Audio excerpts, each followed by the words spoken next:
Deus criou os grandes para serem grandes e os pequenos para serem pequenos.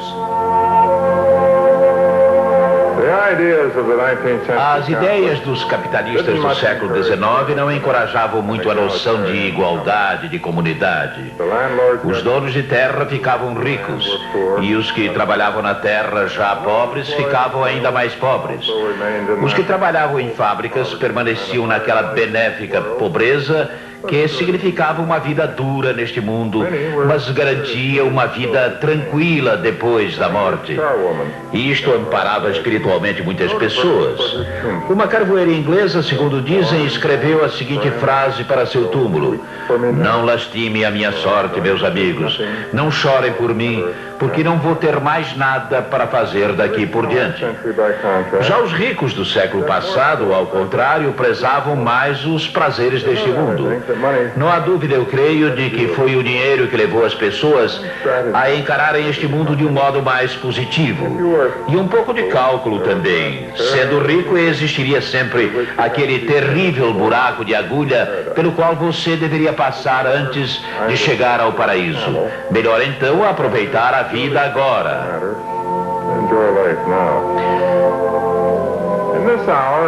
Vamos, portanto, observar os prazeres dos ricos do século passado e como tais prazeres foram santificados. Qual era o código moral dos milionários? Que ideias justificavam sua riqueza? Como as ideias e os velhos soldados nunca morrem, até que ponto estas ideias continuam afetando as nossas vidas e a nossa moral? Vejamos os pontos mais fortes, aqueles que dominaram o cenário.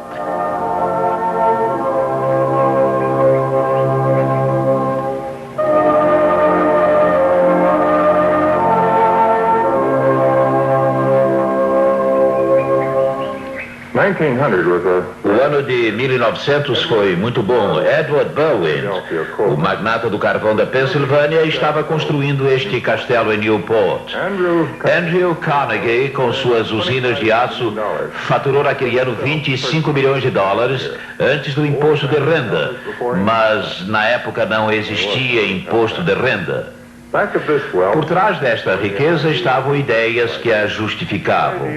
Ideias das quais os ricos, que nem sempre eram muito cultos, só tinham noções vagas que se baseavam um pouco na economia, um pouco na teologia e muito na biologia. Herbert Spencer afirmou sem rodeios: na competição entre indivíduos da mesma espécie, a sobrevivência dos mais aptos vem desde o início favorecendo não só a produção de um tipo mais aprimorado, como pela guerra incessante entre as espécies, o crescimento e a organização. Sem esse conflito universal, não teria ocorrido nenhum desenvolvimento de nossas forças produtivas. Dizendo isso, estou apenas transpondo as ideias de Darwin para a raça humana. Assim, sustento que só ocorre uma relativa evolução porque estamos todos sujeitos à pressão do desafio pela sobrevivência. Só aqueles que evoluem podem, eventualmente, sobreviver. E esses são sempre a elite de uma geração.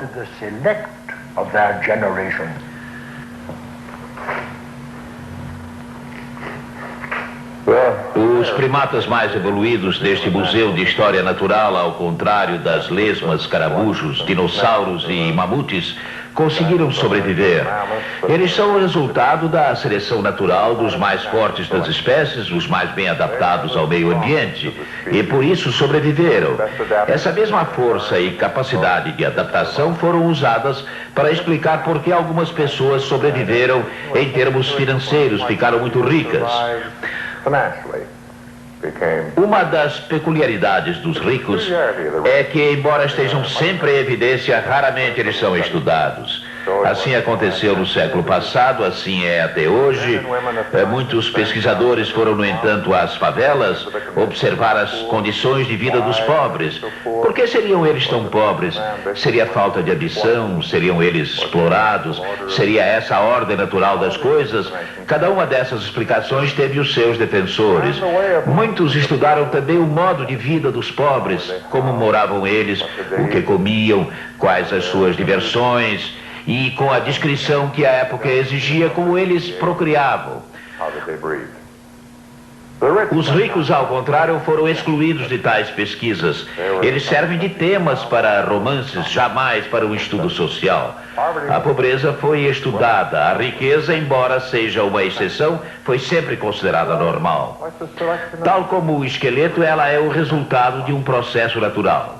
Darwin explicou a evolução do homem e o darwinismo social explicou a ascensão das classes privilegiadas.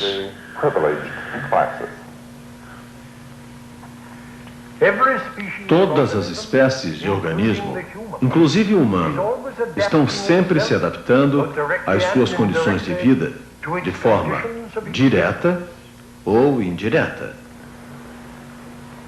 Este foi Herbert Spencer, inglês, filósofo, pioneiro e sociólogo. Seu tempo de vida, de 1820 a 1903, praticamente coincidiu com a era vitoriana. É a Spencer e não a Darwin, como muitos pensam, que devemos a famosa expressão a sobrevivência dos mais aptos. Com esta expressão, Spencer se referia não à sobrevivência no reino animal, e sim à sobrevivência na igualmente implacável para ele selva da nossa vida econômica. Spencer foi um escritor que produziu muito. Sua obra representou quase o evangelho para os Estados Unidos do século XIX. Durante os 40 anos que se seguiram a 1860, calcula-se que foram vendidos 370 mil exemplares de seus livros naquele país. Isso numa época bem anterior à pornografia, aos livros de bolso e às próprias livrarias. E não foi por acaso. As ideias de Spencer se adaptavam como uma luva às necessidades da época. Jamais tantos haviam ficado tão ricos, nem desfrutado tanto as suas riquezas. E Spencer os absolvia de toda a culpa. A riqueza era o resultado natural da força, da inteligência e da capacidade individual de adaptação. Os ricos eram os beneficiários inocentes da sua própria superioridade. Havia muitos pobres, é claro, mas Spencer isentou os ricos de qualquer culpa disso. Os pobres eram biologicamente inferiores e estavam sendo selecionados, excluídos. Mas e a caridade? Ela poderia, é claro, deter esse processo devastador. Era um problema, mas Spencer acabou por achar uma resposta. Embora as refeições gratuitas representassem um mal para quem as recebia, o gesto de dar enobrecia os que davam. A caridade, portanto, podia ser praticada. Como vemos, Spencer foi um Messias bem exigente, como foram ferrenhos e numerosos os seus apóstolos americanos. Entre eles, o mais importante foi William Graham Sumner, 20 anos mais jovem que o próprio Spencer, e que foi descrito como dono de uma calvície respeitável. Sumner, professor em Yale, era um homem de pensamento independente e austero, talvez a mais influente das vozes isoladas em assuntos econômicos nos Estados Unidos no século passado. Coube a Sumner juntar Spencer a Adam Smith e David Ricardo. Sumner foi um ardente darwinista social, tão dedicado quanto o próprio Herbert Spencer ao aprimoramento da espécie. Os milionários são um produto da seleção natural. E por serem assim escolhidos, a riqueza, tanto a deles como a que lhes é confiada, tem a capacidade de se multiplicar. Eles podem, com toda justiça, ser considerados os agentes naturalmente selecionados pela sociedade para determinadas tarefas. Recebem grandes salários, vivem no luxo, mas essa troca é boa para a sociedade. Foi triste quando os milionários não puderam mais mandar seus filhos para a Universidade de Yale receber esse tipo de educação. E assim como Jesus foi ao templo, Spencer foi para a América. A recepção foi praticamente a mesma. Nessa época, 1882, Spencer já não era uma criança. Tinha 62 anos e não gozava de boa saúde. Tinha aversão a repórteres e à imprensa. Sua visita foi, no entanto, um triunfo. Em todos os lugares foi recebido com entusiasmo por homens que viam nas suas próprias escolhas pela fortuna uma prova concreta de que a raça humana estava melhorando. Spencer, porém, não estava tão certo disso. Era uma época de exuberante orgulho do sucesso americano. Em mais de uma oportunidade, Spencer insinuou que os Estados Unidos ainda se encontravam no estágio ligeiramente primitivo, ou em termos darwinianos, haviam evoluído apenas um pouco mais que os primatas. Houve também algumas observações amargas durante o último banquete. Isso aconteceu na festa de despedida aqui no Delmónicos. Estamos aqui reunidos nesta noite para expressar o sentimento americano para com o nosso importante convidado. Os Amazulus, esse povo com quem nós poderíamos aprender muitas coisas, tem um ditado que diz: um corpo superalimentado não pode ver as coisas espirituais.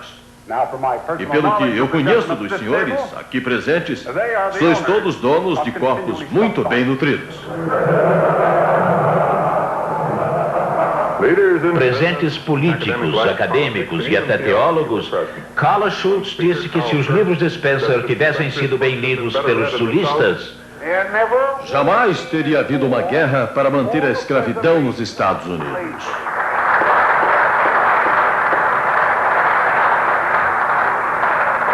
Henry Ward Beecher, que logo veremos novamente, era uma figura exponencial do seu tempo. Ele tinha certeza absoluta de sua salvação eterna. Você, Spencer, leva em seu coração uma coroa invisível que lhe dará conforto na hora da morte, e eu estarei no além para recebê-lo.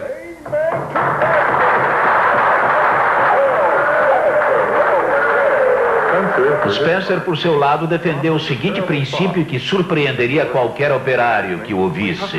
Já cuidamos demais do Evangelho do trabalho. É chegada a hora de pregarmos o Evangelho do descanso. Naquela alegre reunião, ninguém parece ter dado atenção a um problema pequeno, mas óbvio. Como os darwinistas sociais resolveriam a questão das diferenças entre as gerações? Naqueles anos, John D. Rockefeller explicara a doutrina da seleção natural de forma muito convincente num sermão dominical. A rosa que chamamos de American Built só pode ser produzida em todo o seu esplendor e fragrância graças ao sacrifício dos pequenos botões que nascem à sua volta. O mesmo processo era válido para o mundo dos negócios. Os fracos eram passados para trás, o que explicava o esplendor, mas não propriamente a fragrância de um Rockefeller. Isto não é uma tendência diabólica do mundo dos negócios. É apenas a lei da natureza e a lei de Deus postas em prática. A questão, é claro, era como usar esta mesma lei divina ou natural para justificar o esplendor financeiro de John D. Rockefeller Jr. e mais tarde de Nelson Aldrich Rockefeller ou de seu irmão David, o banqueiro. A herança de um Rockefeller deveria, mais do que uma esmola, esfriar a luta pela sobrevivência segundo os princípios do darwinismo. Era um problema curioso e que deveria levar à abolição das heranças se Spencer fosse tomado ao pé da letra. Mas isto era uma coisa inaceitável pelos ricos. Rockefeller não foi o único a adotar as ideias de Spencer e Sumner. Foi apenas o mais explícito. Essas ideias constituíam a ética financeira da época.